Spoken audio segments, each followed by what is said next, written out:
A 22-year-old woman walked into therapy. She could not sleep, and when she would get some sleep, the nightmares came. She was having panic attacks during the day. Small things would trigger her and would bring intense anger. She had urges to harm herself, and there were times when she actually didn't want to live anymore. Her story: physical abuse since childhood, emotional abuse, a violent environment at home, both verbal and physical violence. She never knew when her parents would start fighting, yelling, or hitting her. It was almost a daily thing, but quite unpredictable. Depression? Yes. Anxiety? Yes. Both very severe. Suicidal thoughts? Of course. But all of these are symptoms. The actual diagnosis was complex PTSD or CPTSD, complex post-traumatic stress disorder. Today I am going to explain what this is and how childhood trauma shows up as CPTSD in adult life. This is very common in India. People don't understand it, and most of the time it is not diagnosed correctly. You must have probably heard of PTSD, post-traumatic stress disorder. It usually happens after one single traumatic event, like an accident, witnessing a death, an assault, or disaster, right? But complex PTSD is different. The trauma wasn't a one-time thing. It happened repeatedly over years, especially during childhood when the child was helpless and couldn't escape the situation. So CPTSD is when there is repeated trauma with no path to escape or no escape route. Let me give you some examples. A child is experiencing physical abuse for years, constant emotional abuse, witnessing violent fights between the parents. There could also be sexual abuse that has happened repeatedly. The child could be growing up with neglect or could be growing up in a very unpredictable environment where sometimes there was love, but a lot of times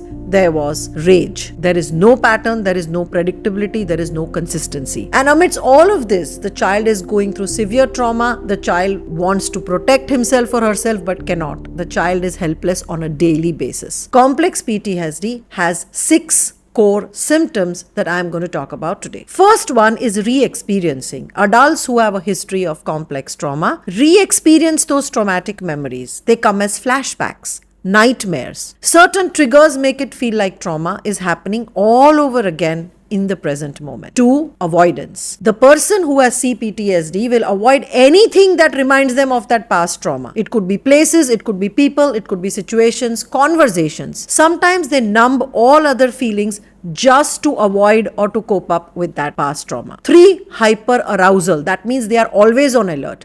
They are always expecting danger, sensing danger. They can't sleep, they can't rest, they can't relax, they can't concentrate and focus, and they get startled very easily. The 4th symptom is emotional dysregulation. They cannot control their emotions. Small things can cause intense reactions in them. Extreme anger or extreme sadness, extreme grief, or they feel completely numb. So emotionally, they are oftentimes experiencing a yo-yo or extreme emotional, extremities, which might come across as highly sensitive nature. 5th, negative self-talk. So these are the people who have a very negative belief about their own selves. They think like, I am worthless, I don't deserve happiness, I am useless, I can't do anything, nothing is possible for me, everything is my fault. 6th is relationship disturbances. These are the people who cannot trust others. They are either too clingy, too distant, they have huge trust issues, they may be very possessive, very distrusting, they have no understanding of healthy boundaries. So relationships are also affected along with self-worth. This is how the symptoms of complex trauma show up in adults. Now let us understand what happens to the brain. When there is repeated trauma during childhood, the brain of the child also develops differently. The amygdala, which is the fear center of the brain, becomes overactive. It is constantly sending out danger signals. So these are the children and adults who are used to feeling anxious all the time, even when there is no reason to be afraid, stressed, or anxious. The prefrontal cortex, which is the frontal part of the brain, which handles impulse control, remains underdeveloped. It is a part that is responsible for logical, rational thinking and for understanding the future implications of present behavior. And that is why regulating emotions feels very difficult for these adults, because this part is underdeveloped. The attachment style also gets disturbed. A child depends on the parents for safety, but when the same parents are abusive, unpredictable, the brain gets very very confused. The child thinks I should feel safe with them, but I don't feel safe, so something must be wrong with it. This internal conflict stays buried, and it comes and carries forward into adulthood. The woman I mentioned earlier, her assessments when she came to us for therapy showed severe anxiety, severe depression, severe insomnia, and her childhood trauma score was also very high. Almost everything from that questionnaire was a ticked off. And she also had a very high risk for suicide. The International Trauma Questionnaire, or ITQ, confirmed that she had complex PTSD. But the therapy session revealed even more: self-harm, constant suicidal thoughts, dysfunctional coping by using substances, impulsive decisions which she regretted later on. There were attachment issues, complete instability in every area of her life, whether it was her relationship with herself or relationship with her family and her romantic relationships as well. These weren't random symptoms. They were all connected somewhere to the childhood trauma, to the way her nervous system and brain had changed because of that trauma and eventually impacted her present life. This case study is actually a published research from our wellness center. If you want to read the full clinical details and if you want to go through the detailed research paper and the treatment outcomes, then I have linked the research article in the description and also on the card above. So please do go through it. It breaks down the exact assessment tools that we have used and the therapeutic techniques that we used to help this client. Now let us understand, how do we at Wellness Space work with clients who come with complex PTSD or CPTSD? We work on a model that focuses on 3 core stages for recovery from complex trauma. The first stage is safety. We use trauma-informed care approach to make the individual feel safe. We do this by being non-judgmental, being empathetic, and doing active listening. This also results in a lower dropout rate and builds more rapport. In this particular client's case, it was about providing psychoeducation, also listening more and more versus talking or preaching, giving clarity about what to expect, including unconscious reactions that might come up during or between therapy sessions. This phase lasted several weeks and slowly she began to trust the therapist. We also gave her tools to manage her ups and downs and emotional turmoils in between therapy sessions, which are self-regulation tools or techniques that we taught her. The second stage is addressing the past. This is done through specific interventions like RTM, which is reconsolidation of traumatic memories, and inner child therapy. Both these techniques are what we teach in our 200 hours of psychotherapy, evidence-based psychotherapy training that we conduct. This stage focuses on the core events. The individual went through several sessions addressing the negative emotions that were related to the multiple past childhood traumatic events. This was a very difficult stage because obviously the client went through painful memories, they came up and we had to reconsolidate them. But once a few key events were addressed, what we call index trauma events, her depression levels slowly began to go down. Her anxiety reduced significantly. Her sleep also began to improve. And better sleep obviously helps with better emotional regulation as well. So the second stage was hard, but it started showing the results that the client was also able to see, and we measured it using our standard scales. The third stage is integration. Once the individual began to feel safe and recognize that it is possible to address the emotional imprints of these traumatic events, now we started focusing on making the client more functional in the relationships and in her day-to-day life. This included restoring relationships that were broken,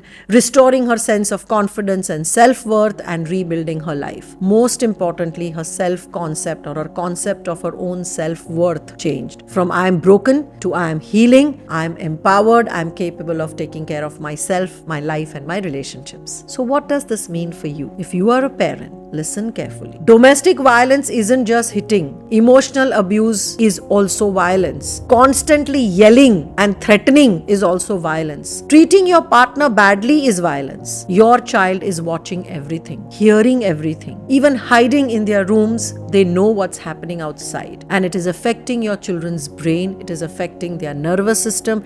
It is affecting their mental health. You might not see that effect now, but it invariably shows up as they become adults. It affects and their future relationships and shows up in all their life decisions. The child doesn't understand is wrong. They understand everything. They just can't express it. If there is violence, fighting, or abuse in your home, it is impacting your child. So please get professional help now. Do not delay. The longer you wait, the more damage gets done to your child. And if you came from an abusive environment yourself, if your childhood was broken, full of abuse and trauma, then please work on yourself. Get therapy. Address your trauma. Because until and unless you understand your triggers, you will repeat the same patterns with your child that your parents did with you. So if you are a survivor yourself, I want you to hear this. You are not alone. Complex PTSD or CPTSD is very common. Unfortunately, the understanding about this in India is still very new. So most mental health practitioners or psychologists are not taught this in detail. What happened to you wasn't your fault. You were a child, you were helpless, but you survived. You are not broken. You are wounded, and wounds can heal. Therapy works. Trauma-informed therapy and RTM is designed for complex PTSD. It is research-based. It is effective, but it takes time. It requires patience, and it requires commitment. Remember, our experience is that whenever we have clients with CPTSD, the dropout rate is also high, which we have also shared in our research that was published, because consistency is a challenge for people with CPTSD. Medication can help initially, especially for severe anxiety or depression, but therapy is definitely necessary. Medication can manage your symptoms, but therapy will address the root cause. Research has shown that in the short term, both psychotherapy and medications are effective. However, in the long run, psychotherapy is more effective and probably the most powerful way forward, not medications. So if you are still in a dangerous environment, safety comes first. Make a safety plan. Talk to trusted people. Call the helplines. Take a break or distance yourself from toxic relationships if required for the time being. Healing only happens when you start feeling safe. Remember, complex PTSD or CPTSD is serious. The understanding is very new. The diagnosis of CPTSD often gets mixed up with the diagnosis of other mental health issues. So oftentimes it doesn't even get recognized or diagnosed. But remember, it is treatable. As highlighted in our published research in the European Journal of Trauma and Dissociation, we have shared our learnings. We have shared the results that we have got. So if you are a parent, check your home environment. Is your child safe? Take action now. Protect your child and heal yourself first. If you're a survivor, then remember this: your trauma isn't your whole story. Your trauma does not define you. You are a survivor, and healing is definitely possible, provided you acknowledge it and take the first step. One practical technique that helps with emotional regulation and trauma is EFT tapping. Emotional freedom technique is a wonderful tool that you can use right now to calm your nervous system, to release, process all those unprocessed and unexpressed emotions, feelings, expressions from your body. If you have liked this video so far, then please pause for a minute. If you still haven't subscribed to my channel, please make sure that you subscribe so that you can get access to many such videos on mental health and parenting. I've made a detailed video on how to do EFT tapping correctly. It is in English as well as in Hindi. The link is on the screen and in the description. So do watch it next. Learn the technique, practice it. If you have small children, you can also teach the simpler version to your children. Remember, you deserve peace, you deserve healing, and I will see you in the next video.